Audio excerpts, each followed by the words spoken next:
This is Hannibal here from thehannibaltv.com with a daily wrestling news update for you.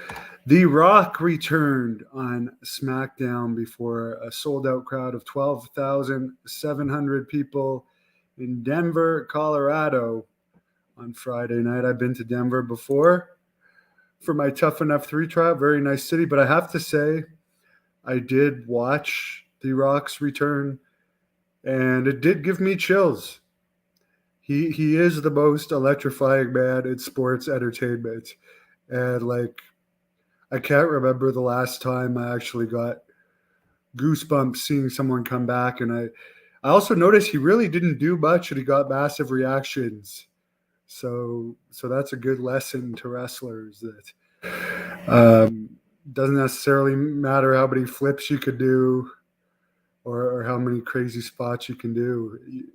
Charisma is the most important thing in wrestling.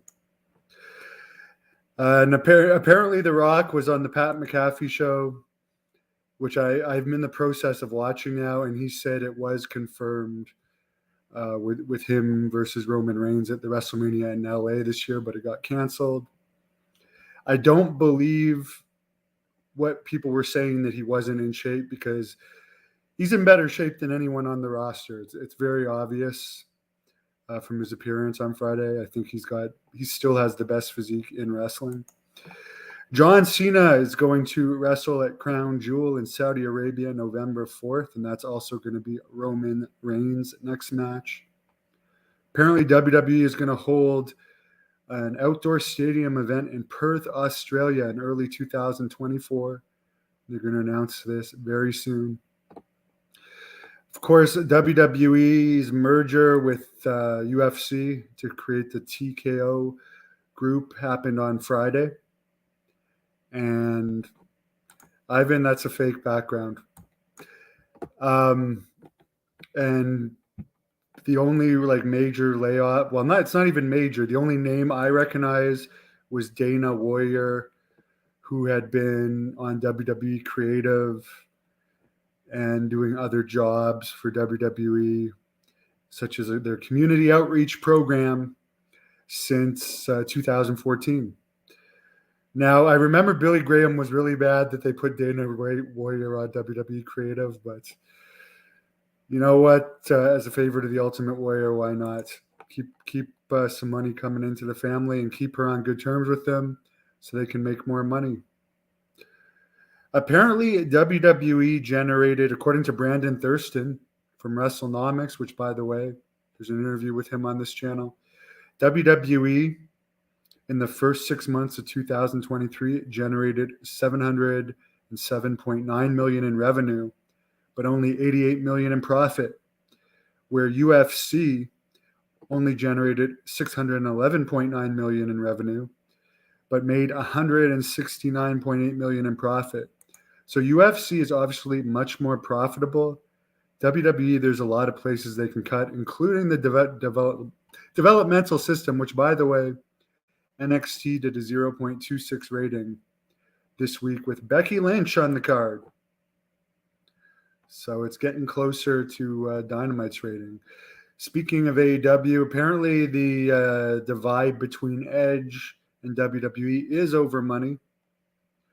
QT Marshall has signed with AEW a short-term deal through the end of the year. That's relevant because I know he's in charge of a lot of the people that get booked through Dark, or they don't have Dark anymore, but I guess the extras. I know people that have been booked through him as an extra. Mind you, Jeremy Prophet going down there to train didn't do him much good. I mean, he actually went to that Nightmare Factory school and had a few extra matches, but he still hasn't been signed. So I don't know how much pull QT Marshall has, but he's AEW's Vice President of Show and Creative Coordination. Richie, I'm doing good. No, I don't think there's backstage heat with Cena and The Rock. Apparently, one of the reasons both of them might be appearing for WWE more lately is because of the writer's strike. Is there a WWE Network gift card? I have no idea. I don't know.